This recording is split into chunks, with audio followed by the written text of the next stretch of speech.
When I published my last episode asking if sugar was the biggest cause of obesity, as many experts believe, I thought, wow, in this episode I'm exposing a relatively new scientist on the block to my channel, which they will love. I have no idea what her diet is, but her discoveries speak to so many mysteries about how we gain weight. But as I read the comments, all I could think was, hey. This is Houston.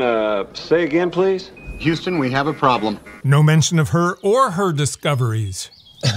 Am I crazy to think that her results are that profound? Is it because I buried her in the second half of the episode and simply showed clips of her giving a scientific talk? Maybe we all think we already know the cause of obesity, ultra-processed foods, so we think that's what she's talking about. Whatever, I blame myself. 10 lashes for me. Ooh, ooh. Oh, that's gonna leave red cheeks for a while. Some people also said I left it vague about whether sugar was the main cause of obesity. More lashes. Ooh!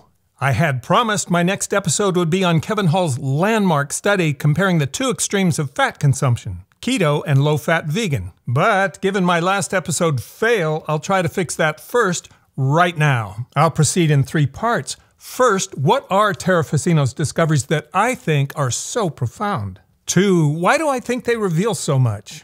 And 3, how did I use them recently as my own pants began to fit tighter? I'll bounce in and out of an interview I had with Dr. Fazzino along the way. Well, I'm absolutely fascinated with your research. I didn't know about you, and I've been studying this for a long time. It was Kevin Hall who brought it up. And then I found that one talk that you gave online had 46 views.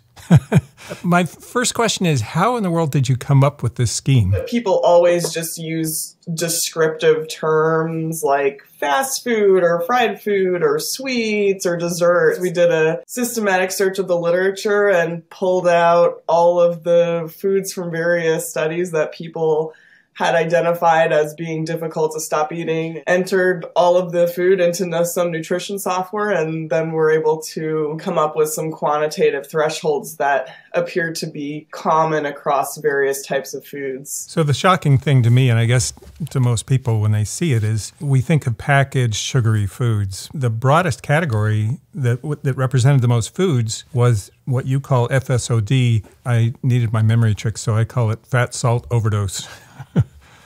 FSOD.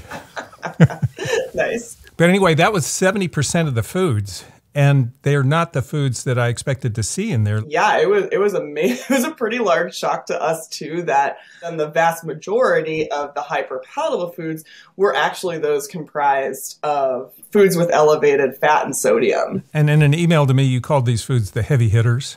I think that they are. They are so prevalent in our food system. So the fat salt overdose threshold is 25% of calories from fat and 0.3% salt by food weight. I had to get out my calculator. Here's an example of a carnivore on the hunt in our modern urban jungle for what he believes is his ancestral diet.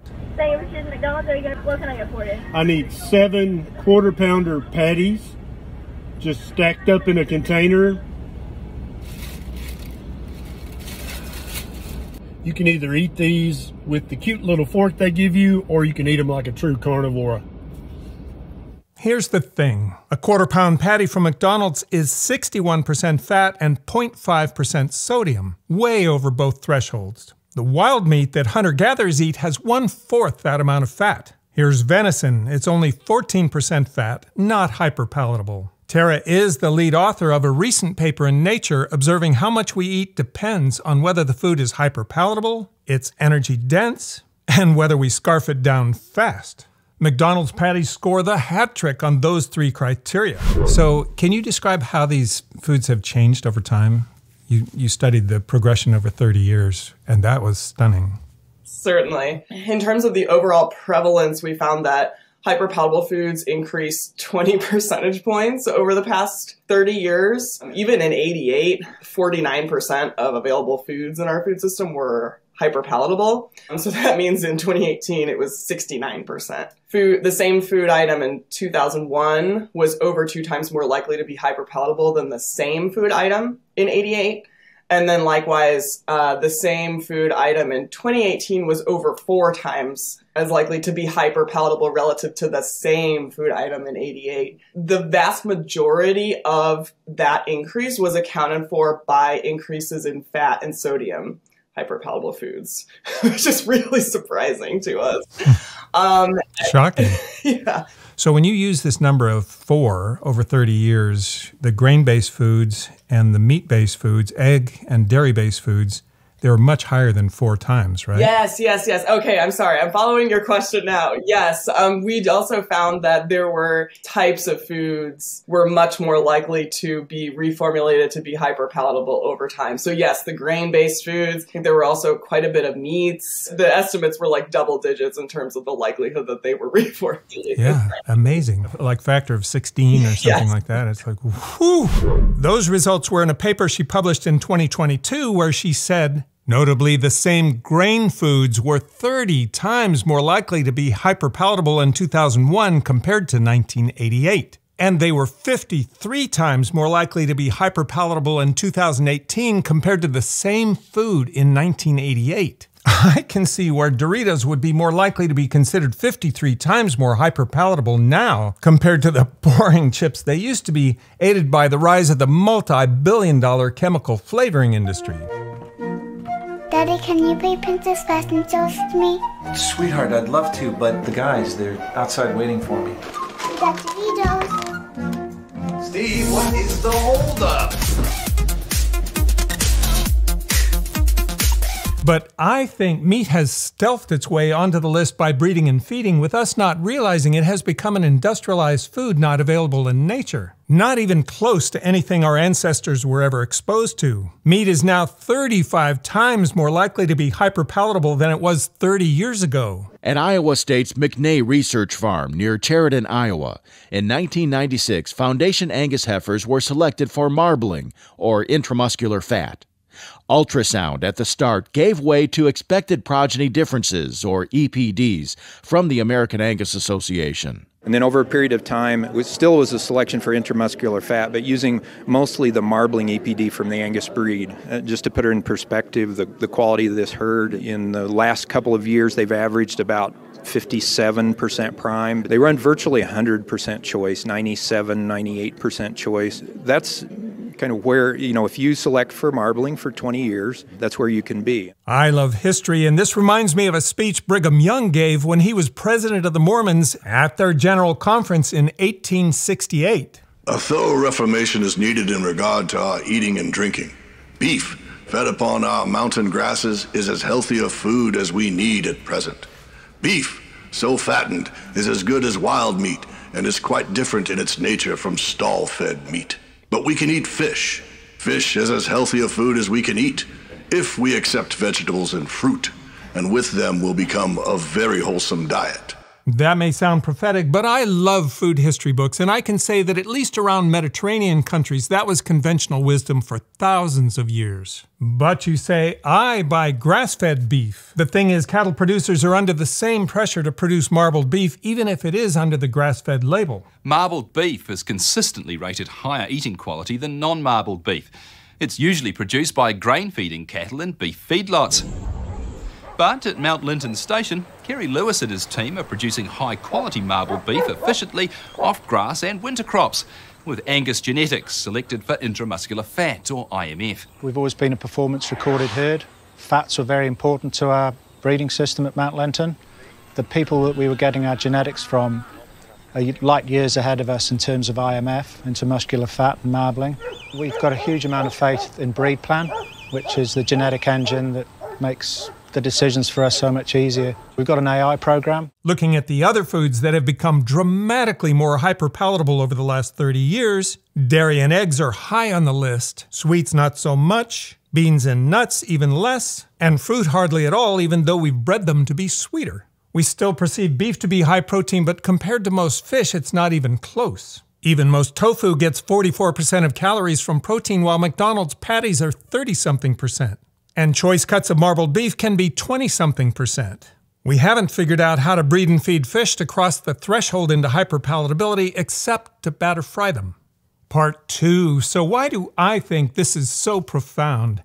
there is a question that has haunted me for 55 years since I used to caddy for Jack LaLanne in the late 60s. My once athletic father, captain of the hockey team at Queen's University, was understandably swept away by all the best-selling low-carb books of the day.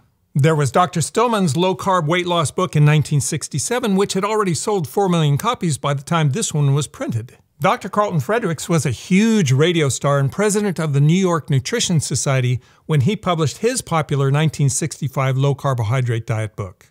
Dr. Herman Thaler sold more than 1 million copies of his Calories Don't Count book by 1961. Dr. Atkins published a book in 1972 that became a bestseller and promoted beef and bacon as healthy. Of course, they all claimed to be revolutionary and new and just ignored the dozens of others that had come way before them. Since way before recorded history, meat has always had a special place in our hearts. It conferred social status, masculinity, the thrill of the hunt, and the idea that eating strong animals will make us strong animals.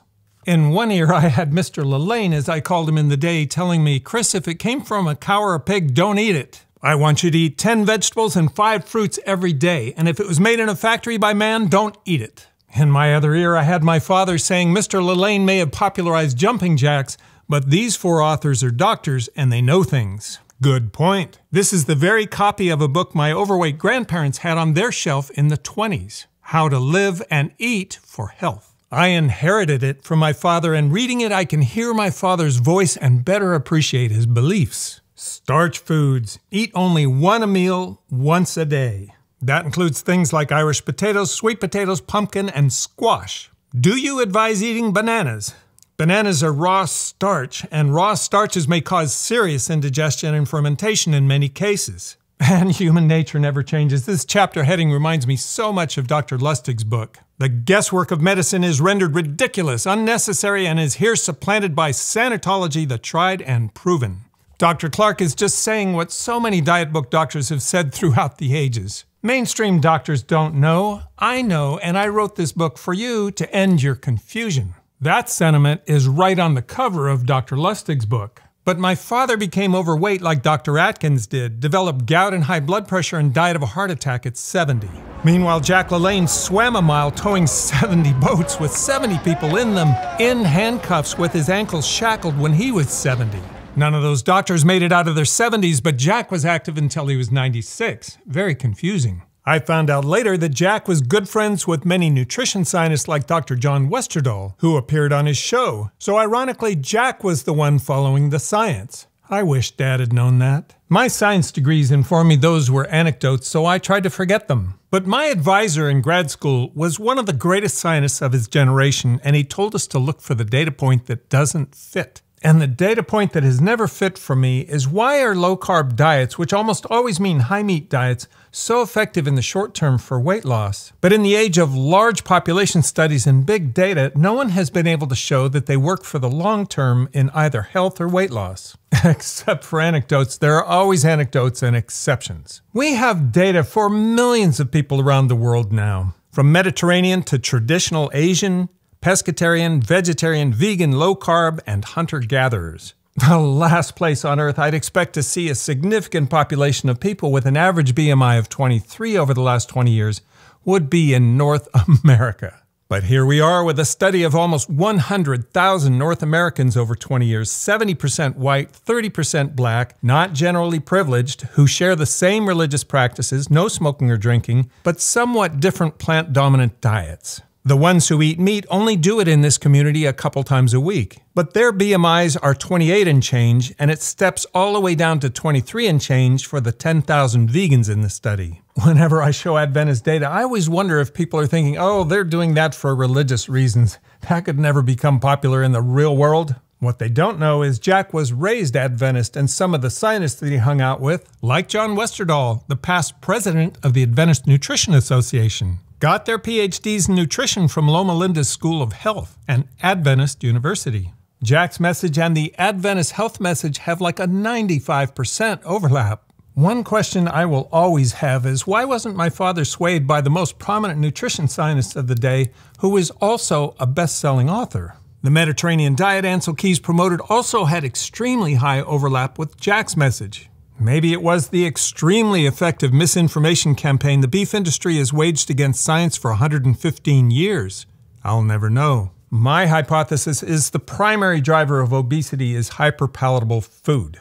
But Chris, you say, don't forget about convenience. Ultra-processed foods are available everywhere in America. But I say, if Americans thought healthy food was palatable, it would be in every convenience store. It is in Europe, where you can even get healthy meals at 7-Eleven. If you step away from eating ultra-processed food, which is usually hyper-palatable, to a Mediterranean diet, for example, you are stepping away from hyper-palatable foods with a few indulgences like cheese, which may bump up your BMI a couple of points, but may keep you from feeling too deprived. If you step away from ultra-processed food to a diet that involves a lot of meat and fat, you are unwittingly stepping into a world of hyper-palatable industrialized food. For most people with either diet, it takes a year for taste buds to adjust and for you to find recipes you love. So if you go plant-dominant and can survive a year under the siren call of cheese, Doritos, and steaks, most people learn to love their new fare and stop craving what you once couldn't do without. If you step into the world of low carb and can resist the siren call of Doritos and pasta, studies show you lose about the same amount of weight as people who adopt a plant-dominant diet over the first year. Dr. Robert Lustig is famous for saying it's all about the sugar and the processed food. So the Atkins diet, of course, is all fat, no carb. The Japanese diet's all carb, no fat. They both work. So what do they share in common? They both eliminate the sugar fructose. But here's the data point that doesn't fit. If it's just about the sugar and the processed food, why do even some experts who don't eat a morsel of it sometimes struggle with their weight? I really dislike showing these images because overweight can have many causes. But is it possible that even the experts are unwittingly providing hyper-palatable recipes in their cookbooks and eating their own recipes? Let's check. If Tera's data is correct, Robert Lustig's delicious cheesy meatballs are extremely hyper-palatable, way above both Tera's fat and salt thresholds. I'm not attracted to them now, but if those meatballs had been placed in front of past Chris, I know what I would have said. I can't believe I ate that whole thing. You ate it, Ralph. Ditto for Jimmy Moore's recipes. Look at Dr. Atkins' scrambled eggs from his 1972 book. He didn't seem to be aware of the powerful catalyst salt turns out to be. The thing about these recipes is they get more hyper-palatable with time even if the recipes don't change, because we're breeding and feeding animals to make them dramatically fatter. Verta Health, the company that sells keto diet plans and nutrition coaching, has dozens of hyper-palatable recipes on their website. Their own study of their customers shows improvement in type 2 diabetes the first year on their diet, presumably because their patients eliminated cake and ice cream, but they show a worsening of diabetes the second year among their patients, presumably because their taste buds are beginning to love the delicious recipes they provide. Stefan Guillenet, a respected diabetes researcher, provided some provocative charts. This one shows obesity kept climbing after the U.S. passed peak sugar consumption. This one shows that the rise of obesity kept climbing even after the books by very popular low-carb influencers were published. Those authors had all blamed the rise of obesity on the low-fat guidelines of the 80s. But few Americans read the guidelines. Almost all countries have similar guidelines. However, tens of millions have read books from Atkins, Taubes, and Teicholz and have adopted their dietary advice. Dr. Guillenet was not suggesting causality when he made those charts, but Dr. Lustig is suggesting causality for sugar and processed food. It's dangerous because it's sugar, because of its unique stereochemistry and because of what it does and because of how the liver metabolizes it. In fact, we have causation for these 4 diseases: diabetes, heart disease, fatty liver disease, and tooth decay. Same level of proof we have today for tobacco and lung cancer. If sugar was the main cause of those diseases, like smoking is to lung cancer, shouldn't we have human outcome data by now to show that? Instead, studies like this one from last week are rolling in, showing that people who identify as being on a low-carb diet have 2 times the heart attack and stroke risk over 10 years compared to people on a standard diet. And the standard diet includes ultra-processed food. Those are exactly the results you'd expect from all the carefully collected long-term data we have. For example, an international team of scientists picked 16 mostly rural food environments in the 1950s, spanning lumberjacks in Finland to fishermen in Japan, eating their traditional diets. And they chemically assayed their food. They measured a lot about the 12,000 plus men, including blood samples and EKGs, and they carefully followed them for 50 years. Here is the rate of heart disease deaths. The men whose native diet was fish, rice, and veggies had about 7 times fewer heart disease deaths than the ones whose diets involved a lot of meat and cheese. And that's one reason I think Tera's fat-salt overdose data has such profound consequences. This chart was published in 2017, and I'm not aware of it being legitimately contested. I have a question that haunts me. Is saturated fat hyperpalatable? What explains the unbelievable worldwide love of beef, the fattier the better, and butter and cheese? As we all know well, carnivores are super emotional about their love of beef, saying that among its many virtues is its high protein content, great for building muscle. But modern beef is no longer the high protein food fish is, and we're not seeing emotional fishivores. Instead, we're seeing this. You know, I don't get to go out to dinner that often, but instead of getting a delicious steak, I'll get the fish, because I like disgusting food. People often say cheese is the hardest thing to give up, and it's a brick of saturated fat and salt overdose. People aren't saying that to the same degree about salty olive oil or even fatty fish like salmon. I sure would like to know why food companies fight so hard to keep saturated fat in their formulations. Are the food scientists just way ahead of us? Are we just figuring out what they've been doing all these years? Oh, 100%. Yeah. I was like, well, they're already there, so let me just back engineer and figure out what the data is telling me, and that's probably what they've come up with, or at least something approximate to that. Do you have any indication on whether saturated fat is more hyperpalatable than, say, olive oil? I don't. It's a great question. And another kind of area of next steps, this is research that we need to do because we need to understand, but we haven't gotten there yet. Part 3. Why did my pants get a little tighter over the last couple of years? COVID lockdown? Hello from the inside. Becoming ancient? Armed with Tera's revelations about fat-salt overdose, I did a little sleuthing in the kitchen. I've always liked to snack on hummus and crackers, maybe dunking carrots or broccoli in it. And my assortment of crackers used to look like this. Definitely not hyperpalatable, which is why most Americans don't eat them. Somewhere along the line, we discovered Mary's Gone crackers at Costco. Just brown rice, quinoa, flax, and sesame seeds, and some salt. I didn't stress too much about the salt because I sweat it out when I run and bike. Funny how over time, Mary's crackers became more of a go-to for me, I guess a subconscious decision. And then at Costco, it was out with the old crackers and in with the new Super Seed crackers. I did a quick check on the ingredients, no added oils, no sugars, I'm good. And somehow over time, my old choices disappeared from my life without me even thinking about it. And I noticed when the Super Seed crackers came out that we were buying a lot more hummus and crackers. So after reading Tera's paper, I took a closer look at the ingredients. The first version had 5 grams of fat, but in the reformulated version, they added pumpkin and sunflower seeds, reduced the brown rice and quinoa, and the fat went up to 7 grams. And the salt went from 190 milligrams to 280. Now they're 42% fat and 0.9% salt. That's 3 times the amount of salt of Tera's salt threshold. Fat salt hyperpalatable. So these are back. I've learned to like them again and a few pounds lost. So what are my conclusions from this episode? Number 1, Tera's data that all it takes is fat and salt in the right combination, no carbs required to make a food hyperpalatable, explains a lot. And her belief that fat and salt are the heavy hitters because those foods are at the center of our meals, not just part of our snacks and indulgences.